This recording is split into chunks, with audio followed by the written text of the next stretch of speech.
Hello and welcome to Hare and the Hawthorn. My name's Kate Ray and we are back, both me and Neil this time, not just me on my own. Today we're going to be taking a slight meander through a new section of exploration, if you like, with this new series, which we're going to be looking at particular cases, fairy cases, actual cases that have happened, and trying to unpick them in a sense of looking at them from different perspectives, whether that's psychological, whether that's an investigative style, or just our thoughts and feelings on particular cases. So we have three in mind. We're going to start today with a case around Ann Jefferies, which is one of those stories which every time I come across it, I think I don't know that story. And then I kind of get into the story of it and think I know this story. And then it all comes flooding back that I've actually read about this, several times before. And I've got no idea why it doesn't stick in my mind, because it is such a good tale with lots of different elements to it. So welcome, Neil. Thanks for coming back and not running away and running to the hills and sticking with the Hare in the Hawthorn. How are you doing? Oh, I'm delighted to be here, Kate. I'm going to mention it. I didn't. Sorry to throw this on you, Mm-hmm. but doing a podcast with another podcast earlier on in the week, and I did mention to the chap who was interviewing me, called Paul Goddard, that Kate and I have become known as the Mulder and Skully of the fairy world. Yeah. A friend came up with that little observation. I'm not sure how true it is and which one of us is Mulder and which one of us is Scully, but I just thought I'd drop that in for viewers You to mull over. you are going to put that in people's psyche now, and there's definitely going to be lots of questions. When you did mention that, and it's a really good interview. If anybody wants to find out a bit more about Neil, it's if you look up Paul Goddard on YouTube, it's a really lovely interview. But when you did say that, Neil, you didn't say who had sort of coined that phrase for us, but my first thought was that sounds like something Thomas Sheridan would say. So, Thomas, if you're watching, I do hope you approve of me thinking that connection was you. So, I'm um, not. I'm not divulging the source. I'm sorry. bless you. Yeah, we have discussed you dyeing your hair and wearing lipstick. So, if the viewers want to see that, then that might be something you can vote on. Anyway, let's get down to the brass tacks about what we're going to be doing. So we're going to be looking at this case, Ann Jefferies. I know that you know this case very, very well. Am I right in thinking that you worked on a text around this case? Yes, I wrote about. Let me just check. Let me just check the date. So I've got it up here to look at. When was this? Sorry, I should have. It That's all was a right. few years ago, 2017. So the end of 2017. I wrote about Ann Jefferies on my blog site, Dead But Dreaming, Mm-hmm. because I thought it was a kind of famous case, but I didn't feel it had been investigated or interpreted Mm-hmm. in any great depth. And I hope that I've done it justice. I think the article is probably, it's one of those sort of 3,500-4,000 word articles, Wow. and the subject matter needs that amount Mm-hmm. to be able to do it proper justice. Mm-hmm. But I'm not claiming all the credit for being the world's leading expert on the Ann Jefferies case, Mm-hmm. because you will know this, Kate. I think you have it, don't you? I do. This was published earlier this year by the great Simon Young, and Ann Jefferies and the Fairies, a source book for a 17th century Cornish fairy witch. Mm-hmm. And basically Simon goes through all of the sources that we have for that. I'll talk about that in a moment. And it also includes a copy of the article that I wrote for the blog site in there by me. So anyone who really wants to get, maybe after listening to us today, if they really want to get to the source material, to really dig deep into this fascinating case, that's the place to go. That was Simon Young, Ann Jefferies and the Fairies. That was published, I can't remember when, earlier this year. Mm. Lovely. So can you just give us, I know that we haven't got a great deal of time, but can you give us the story the best you can, and just give us that overview of what the Ann Jefferies case was about? So Ann Jefferies was she went into service in the 1640s at a place called St. Teith that's Teath Mm-hmm. in Cornwall, north or near the northern coast of Cornwall. And she went into service, as many young girls did at that time. And she was I might be getting the age right. She was a teenager. She was 16, 17. Mm-hmm. And she went into service with a wealthy family of the time called the Pitt family, Pitt. I've never been able to find out whether it's that they were any kind of relation to the later Prime Minister's Pitt. Mm-hmm. But maybe if anyone has any detail on that, they can leave it in the comments. Now, there's a couple, actually three reasons why we know so much about this case. It's very unusual to know so much from a 17th century case like this. Most of our information about the fairies from that early modern period, from the 17th century especially, come from witch trials. And obviously witch trials has been exhaustively examined by people such as Emma Wilby. Emma Wilby is a fantastic writer on what was happening with witch trials then.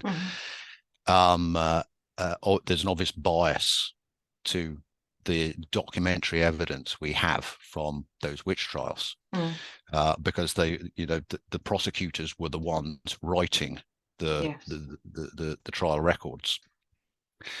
But the Ann Jefferies case is different, and I'll come to. She narrowly avoided going under a witch trial. I'll come to that. The reason we know so much about this case is there are a series of letters from later in her life, not from her, but from a chap called Moses Pitt, who was part of the Pitt family. He was a young man when she went into service.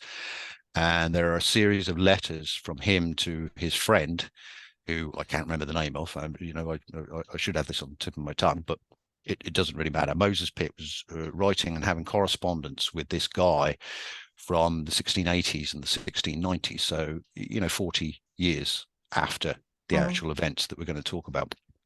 And it's very unusual to have this series of they're talking about what happened to Ann Jefferies, what happened to her during the 1640s, and then afterwards what happened to her.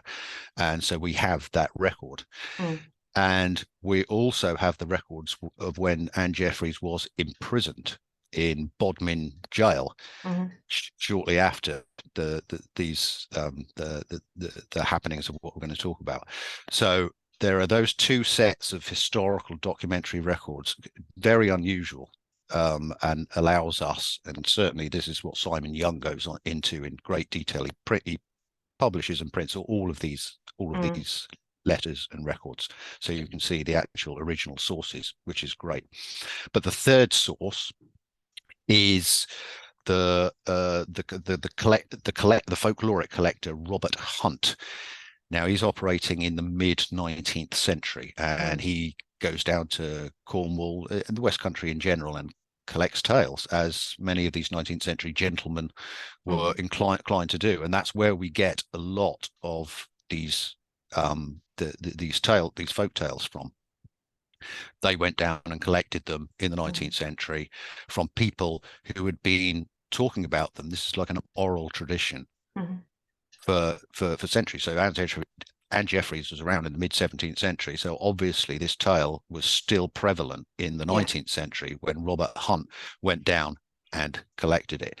And you can easily find this online. It's freely available online. I think that the best place to find it is a website called Sacred Texts, Texts, if I can say that, where the whole the whole of Robert Hunt's book, which is called something like Popular Romances of the West Country, and he collects all of these stories, and Ann Jefferies is one of the main ones in there. So that's the background of how we know so much exactly about the story. This isn't just, most folk tales are just one collection, there it goes, and that's all we've got. But we've got the backup of historical source records to be able to really flesh out the story of what happened to Anne throughout her life, actually, from the 1640s when she went into service. So, but can I just add anything? Yeah, go ahead. Can I ask a quick question there? So, what distinguishes it? What is the turning point when we have facts like that are laid out, and we'll look at those in a minute, between that being a real encounter and then turning into folklore?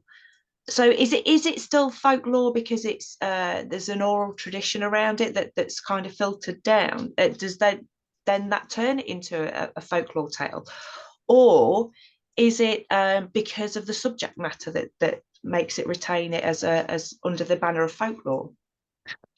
Yeah, no, that's a fascinating question, and someone needs to write a PhD thesis on that. That very, the turning of oral tradition into written tradition, and also why did it become a folktale? That's very interesting. And if Robert Hunt hadn't gone down and collected that in the 19th century, or someone else had gone down and collected it then, those letters and historical documents that I've been talking about would probably have got lost. Yeah. Sorry, they wouldn't have got lost, but the case wouldn't have been so famous.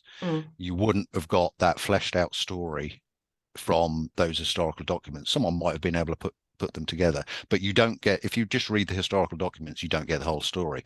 It was reliant on Robert Hunt collecting the story from oral tradition from the area when he went down in the 18.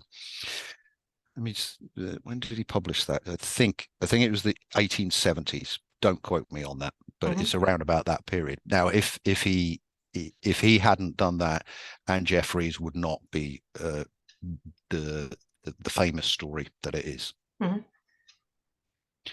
So do you want me to? Yes, please. I was holding my breath to find out what happens to Ann Jefferies, because it is one of those cases I always forget. And it's not like the Cottingley Fairies or the Green Children of Woolpit, or the other famous cases that we'll be looking at in the future. This one particularly, I don't know whether it's because there are elements of it that resonate with me personally that I can't hold on to. I can't grasp the story of it. So yes, please talk us through the story. Okay, well, this is just a potted story of it. Yeah. And as I say, anyone who really wants to find out all of the details, and I think in my article I publish, repeat Robert Hunt's full text there, so you can go to the Dead But Dreaming, the blog site, and find out the full story.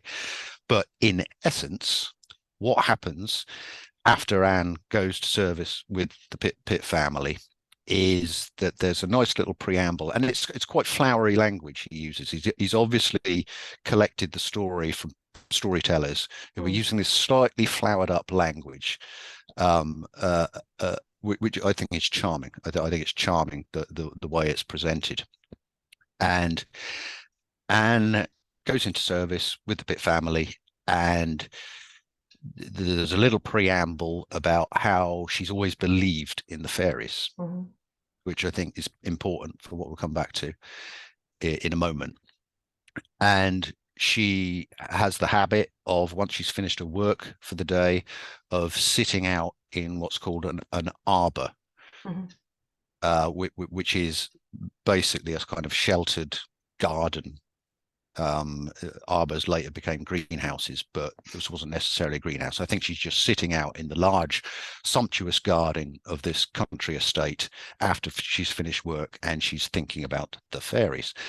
And amongst this preamble is how she keeps hearing them, and she's sure there are fairies there, and she wants to see them, but she doesn't for a while, and the days go by, and she's getting slightly gloomy about, oh well, I really want to see the fairies. I expected to see them. I think they're teasing me. That kind of language. But then one day they turn up. They turn up, and there are 6 of them. They're small, a foot high. She's in the arbor. They turn up. They're dressed in green, which is quite important. And then if I can just read an important little section from Robert Hunt's collection, because I want to get this right. Yeah. And this is the crux of what happens to Anne. So the 6 fairies have turned up. She's seen them. They've seen her. And then they climb onto her. They climb onto her seated body. She can see them, hear them, feel them. Then one of them ran his fingers over her eyes, and she felt as if they had been pricked with a pin. Hold on to that thought. Suddenly, Anne became blind, and she felt herself whirled through the air at a great rate. By and by, one of her little companions said something which sounded like, "Tear away." And lo, Anne had her sight at once restored. She was in one of the most beautiful places, temples and palaces of gold and silver, trees laden with fruits and flowers, lakes full of gold and silver fish, and the air full of birds of the sweetest song and the more brilliant colours. Hundreds of ladies and gentlemen were walking about. Hundreds more were idling in the most luxurious bowers, the fragrance of the flowers oppressing them with sense of delicious repose. Hundreds were also dancing, engaged in sports of various kinds. Anne was, however, surprised to find that these happy people were no longer the small people she had previously seen. There was now no more than the difference usually seen in a crowd between their height and her own. So there's lots to unpack in that in that little passage, which we'll do at the moment. But I'll just continue the rest of her story. In that, at some point, the fairies, if that's indeed what they were, as they are wont to do, started to punch up, and one of the fairies that she describes as my favorite little gentleman, defends her with a sword. So it's pretty serious. It's a bit of a melee. And once all this kicks off, she once again loses her sight. She feels herself whirled through the air, and she finds herself back at the arbor. And when she comes to, and some members of the Pitt family, other servants, are surrounding her. Well, what's going on? You fainted. You've been unconscious for however long. Not sure the time is stated. So there's more to come in Anne's life, but that's the crux of the story.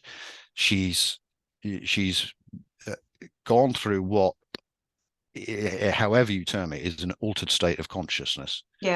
She's turned up into fairyland, which is described in that kind of flowery language. Everything's beautiful, everything's wonderful until it goes wrong.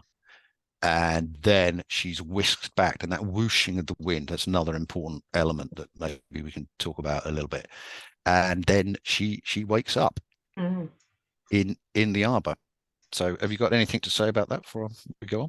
Well, I mean, we were discussing just before this, weren't we, about should we just go straight into the temporal lobe aspect of it, because there are many elements of what you've just said about that story, and I think this is why it doesn't stick in my brain, because of how I understand how that could happen without the fairies being involved. I'm not saying that there weren't fairies involved, but it could easily have been an explanation for a waking temporal lobe or a petit mal Well, seizure, or some kind of cognitive uh, uh, what word am I looking for? So some kind of neurological issue that goes off.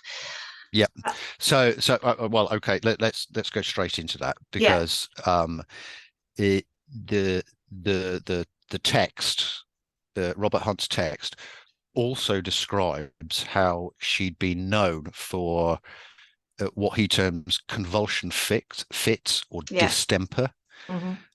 That's the sort of language of the time. And sorry, let me read from my article Yeah, again, please. Yeah, yeah. just to really, pin this down.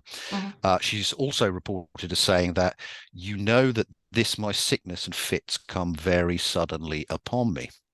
So these seizures sound like epilepsy, more Hmm. specifically temporal lobe epilepsy. Hmm. Um, you can talk about this in a moment, Kate, but this condition has been linked to a variety of transcendent and mystical experiences, including the alien abduction phenomenon, with many testimonies of those with the condition matching several of the components of Anne's description of her abduction, because it was an abduction. The writer Clifford Pickover has summarized some of these experiences. He says, people with frequent bursts of electrical activity in their temporal lobes report sensations of flying, floating, or leaving the body, as well as other mystical experiences. The onset of an epileptic episode often includes tingling or pricking of the eyes, as happened to Anne, prior to loss of vision. Um, so there you go. Now, obviously, at a distance of what are we, 3,500 years, Hmm. you were never going to be able to prove that Anne suffered from temporal lobe epilepsy. But there are so many little clues in that text Yeah, that suggest very strongly to me that she had temporal lobe epilepsy. She had a seizure, including the pricks on the eyes, the going blind, yeah, the transportation to another world, which in this case probably hyperbolically, the fairyland is enhanced yeah, from what she may have described it as being, and then you are there while you are having the seizure, and then whoosh, you were yeah. back into reality, waking up with people around you saying, "Are you okay?"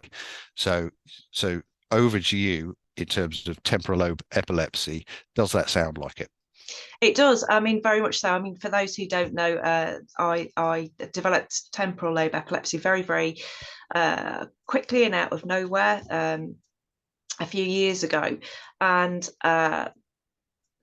as I went through it, I had what was called rolling seizures. So I had very little break in the beginning from having seizures. I was fully awake and fully aware, um, but they were absolutely fascinating from what you've been saying, Neil, about the fact that you can only liken them to mystical experiences. And I was quite blessed, I think, and I do see it as a blessing that I was able to be in that state of existence, if you like, for such a long period of time that I could cope, and I was able to function enough to be able to record my experiences. And one of the things, I mean, I was grinning all the way through your description of when she went into fairyland, because one of the ways that I would try and explain it to other people was that I felt like I could pluck the clouds straight out of the sky. I felt like I was everywhere. And I did have a really heightened sense of colours and textures. And it was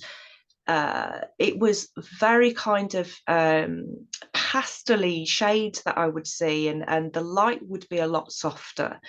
But one of the things that did occur with me, that occurs with many, many people, for the majority of the time, I had a sense of euphoria. Mm. There were times when I had a sense of fear, which may have been where her interpretation of the fairy punch up came from. That explanation of why she was fearful of that. But for the most part, it felt like the only way I can describe it was I was walking with the gods. It Mm. felt euphoric. And the only time when it frightened me was when I started to struggle with the grasp of reality. I never really tipped over to not having a grasp on reality. But I would beeline home. I would know to beeline home at that stage, and be able to bring myself down. In terms of her coming to with convulsions, so temporal lobe epilepsy isn't known to have tonic-clonic fits, which is the on the ground seizures where you black out and you pass out. However, it can grow into that, if you like. I've experienced myoclonic, which is a waking full body seizure, and that was a completely different experience. It was incredibly frightening, incredibly frightening. When you spoke about the crowds of people, it is like that because you see the gods and the goddesses in everybody. It's I do equate it to almost a very clean drug-induced experience where if anybody's ever experienced any psychedelics, when you have those moments of, that you don't see things that aren't there or experience things that aren't there to some degree when you're on low-level psychoactive drugs. It's reality, but it's enhanced and it's different, and it's shifted, if you like, from this reality, but it's not totally different. You don't hallucinate great big purple elephants, that if there's an elephant there you may see it as purple, but you don't just pop up with purple elephants. So she may have found herself wandering. So another aspect of temporal lobe epilepsy is that people will wander. Another scary one is that I'm glad that it never happened, is people strip off and will run around naked because they I know there's reports of people doing it in Marylebone Station. Touch wood, I've never got to that stage where I found myself meandering, but I can understand. There's always a first time, Kate. Never, no, it's not going to happen. It's not going to happen. But that kind of state where I had been many times on that precipice of, I suppose, losing grip on reality, as in you do get a sense of your physical body isn't really it's not useful. It's just that you feel detached from it and outside of it, that it just. So I can understand she probably wondered if it was temporal lobe, because that's what people with temporal lobe do. They'll wander off, and it's almost like they're in a state of dementia. They do seem in that slightly confused state, not knowing where they're heading, not knowing what they're doing, and they do move in a very, very odd way. I found, and it was a friend of mine who pointed it out, I found that when I was in a seizure, I would square dance. So I would literally go from the corners of a square while I was standing. I would sort of do my feet in the square. So it can look very, very strange. So it doesn't surprise me that she's seen all these people. For me, that would be like walking into a local park. You walk into a local park, you're in that kind of state of mind, and the dishwater pond that's there would seem like the most beautiful lake that you've ever seen, and the couple of carp that are rolling around gasping for breath will become these immaculate fish of silver and gold. It genuinely does give you that impression. It is a great state of being, and I do wholly miss it. I thought you were going to say wholly recommend it, but yeah, yeah. it's that's interesting. That's just so interesting, and so obviously there are great similarities towards temporal epilepsy, but it doesn't quite match it exactly.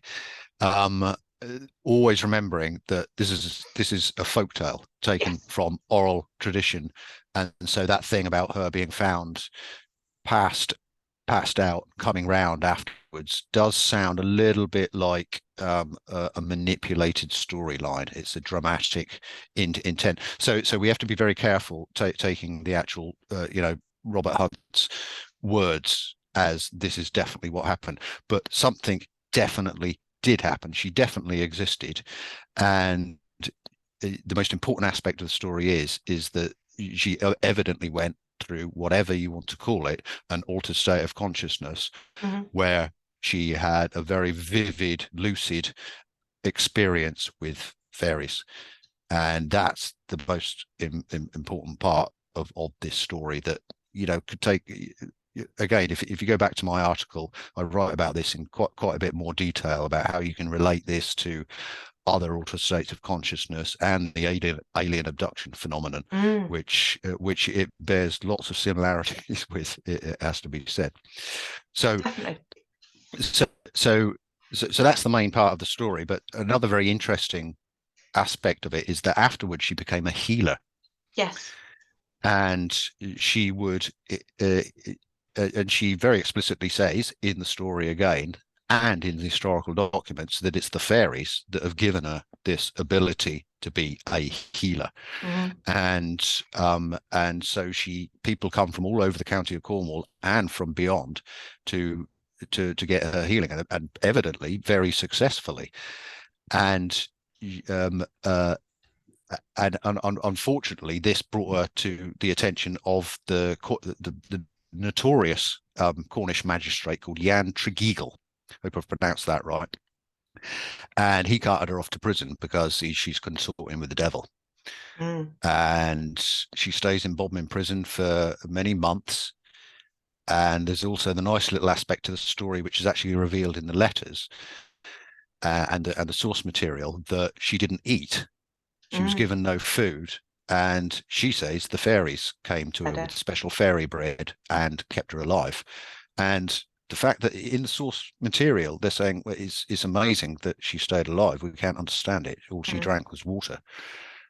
So again, that's not a folk tale. That's not an element of the folk tale. That's an element of historical documents. mm, And so it's just another strange little aspect to her story. And fortunately, she didn't get put into a witch trial. yeah. I don't know. It's pretty unclear why that didn't happen, because usually that would be the course. She'd be up in Mm, front of a trial commission. Um, I suppose there weren't many in Cornwall at that time. The witch trials were in other counties like Somerset and Essex. mm, Hundreds, thousands of people were put on witch trial, whereas in Cornwall it wasn't so prevalent. mm, So she got away with it, and she was released.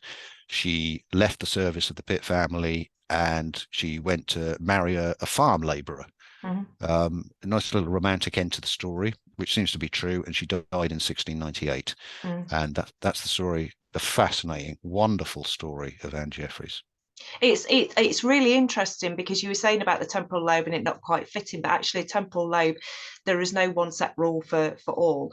The other aspect of it is I did start researching when I first developed temporal lobe about the connection between mysticism, healing properties of people who experience temporal lobe. And interestingly enough, when I developed my temporal lobe, I was at the very, very height of a spiritual training that I was doing, and I was working very intensely on sort of astral plane work and meditation and whatnot. So I often say that that spirituality broke my brain, but there is a relationship between seers, witches, and healers historically, and temporal lobe particularly developing later on in life, which pleased me no end, definitely.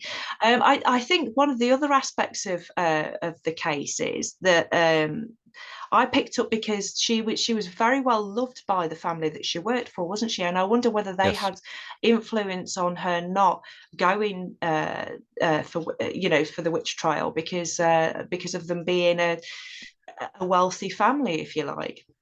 that's possible. There's no direct evidence that that is the case. It's the records. The records are pretty good when she's in jail, Mm-hmm. but then there's a little bit of vagueness about how she gets out, who gets her out. But it's pretty clear that as soon as she does, she's off. She's Mm. right. I need to go somewhere else now and sort of live my life in obscurity. Yeah. And the letters that I talked about, which from 30, 40 years later from Moses Pitt, he sent his friend out to find her in her old age. Yeah. And he did, and he wanted to know, right, we need to, can you fill us in on all the details? And she was having none of it. Yeah. She wouldn't tell him anything.